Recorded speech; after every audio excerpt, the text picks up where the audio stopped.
On October 9th, 1949, the Cleveland Browns walked into Kezar Stadium on a 29-game winning streak. San Francisco spent the afternoon smashing their streak into little pieces. This is Browns at 49ers, Week 7, 1949. Right away, gotta say, it's not the NFL as you might know it. This is the All-American Football Conference in its fourth and final season. It's pro football before the merger, the first one, before the Super Bowl, before TV turns the sport into a national machine. The NFL is out there, obviously. This league has its own thing going, and the Cleveland Browns are the reason everybody has to take it seriously. From 1946 through 1948, Cleveland wins every AAFC title. They go undefeated in 1948. They've got Paul Brown building the modern football lab in real time. Otto Graham's running the offense, and the roster's loaded with future Hall of Fame gravity. So the Browns aren't just good, they're the team everybody else gets measured against. San Francisco's the closest thing the league has to a real challenger. The 49ers aren't an upstart. Buck Shaw has a monster offense. Frankie Albert's a left-handed magician. Joe Perry's fast, violent, and already feels like the future. Alan Beals can wreck you downfield. The problem is simple. Every time San Francisco gets close to the mountain, Cleveland's the one standing on top of it. The Browns had beaten the 49ers 5 times in a row. San Francisco had finished second to Cleveland over and over again. By 1949, it's not a game. For San Francisco, it's frustration with shoulder pads. And there's another layer. The AAFC itself is running out of road. The league's contracted. The old division structure, gone. It's one 7-team table, and the top 4 teams are getting to the playoffs. Everybody feels the business side getting weird. The AAFC NFL war is nearing the end, and only a few teams are going to survive the peace. So when Cleveland comes west at 4-0-1, and San Francisco comes in at 4-1, this is a first-place fight. It's also a courtroom argument. Who in this league is actually NFL grade? Who's just been beating up weaker clubs? Who belongs in the next version of the NFL? Kezar Stadium is packed.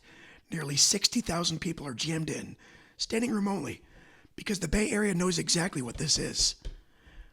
Then the game starts and San Francisco doesn't ease into anything. Frankie Albert takes the 49ers right downfield and hits Johnny Strzelecki for a touchdown. 7-0. Fine. Hot start. Cleveland saw that before. They can manage that, right? Well, that's the trap. You think the Browns are going to absorb the first punch and get their feet under them and turn the thing back into a Cleveland game. Instead, San Francisco keeps throwing hands. Albert hits Alan Beals for a 42-yard shot down to the 1, and Strzelecki punches it in 14-0. Then Albert finds Joe Perry, not that Joe Perry, and Perry does not just catch the ball. He catches it one-handed, keeps moving, and drags Warren Lohr into the end zone, like Lohr got attached to a train. 21-0, first quarter, against the Cleveland Browns. That's not some bad AAFC club getting run out of the gym. That's Paul Brown's Browns, the defending champions, the undefeated 1948 Browns. A team that hadn't lost in 29 weeks, or 29 games.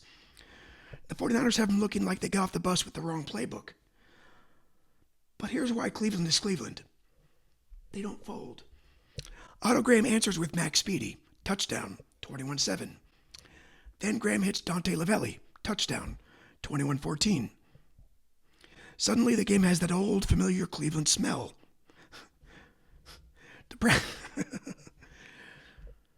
Cleveland smells. The Browns are down, but they're not gone. Graham is too clean, Speedy's too dangerous, and Lavelli, he's too comfortable in big moments. You can feel the whole stadium understand the same thing at once. If San Francisco blinks, even once, Cleveland's going to take this game back and act like nothing strange ever happened. But Albert, to his credit, he doesn't blink.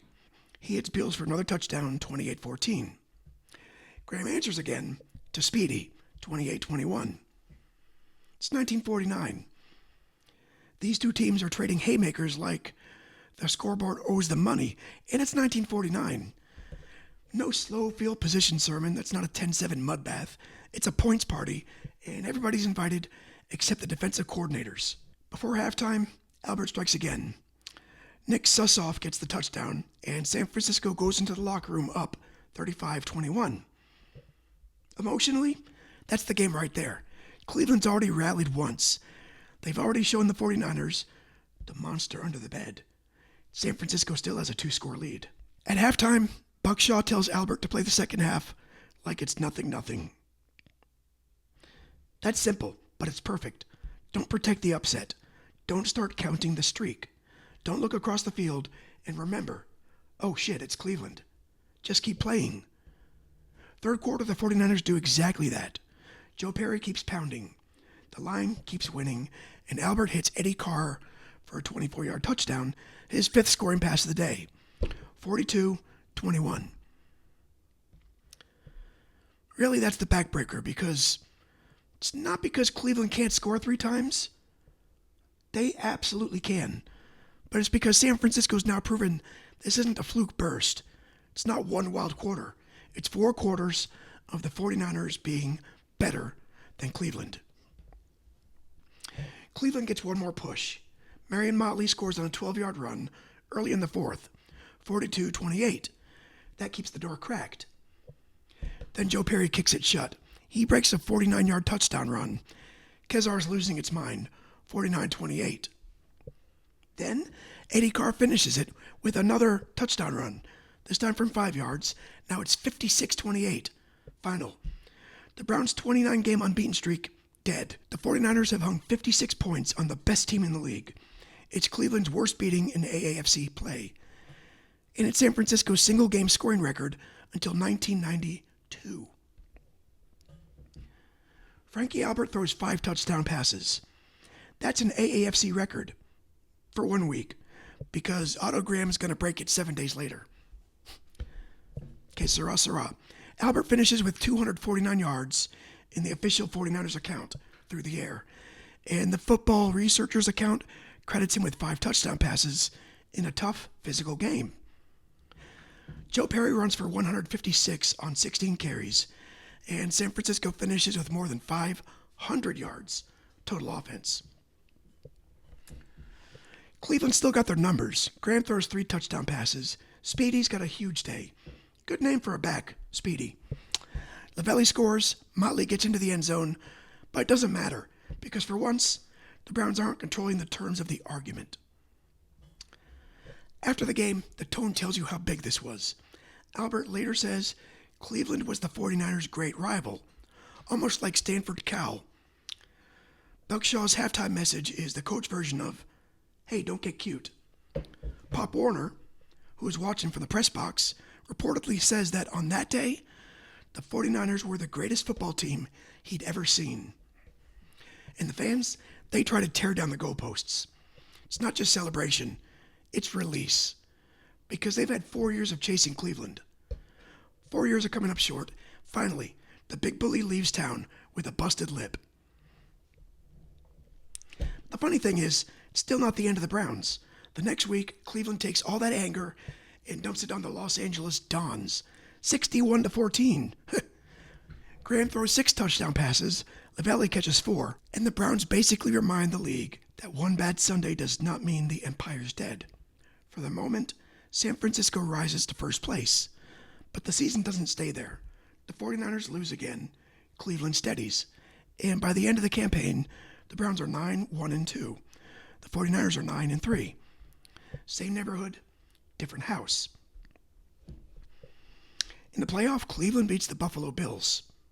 Not those Buffalo Bills. That's later.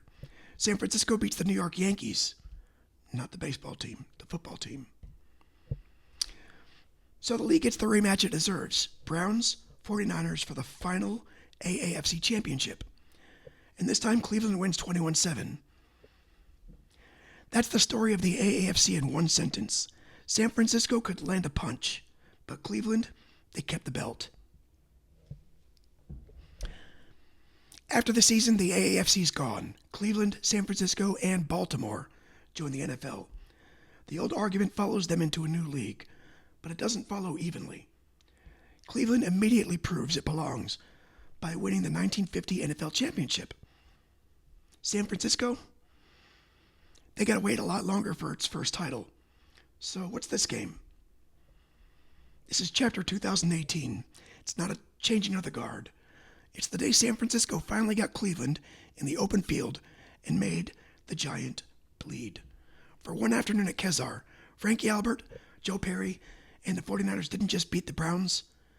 They beat the idea that the Browns couldn't be beaten.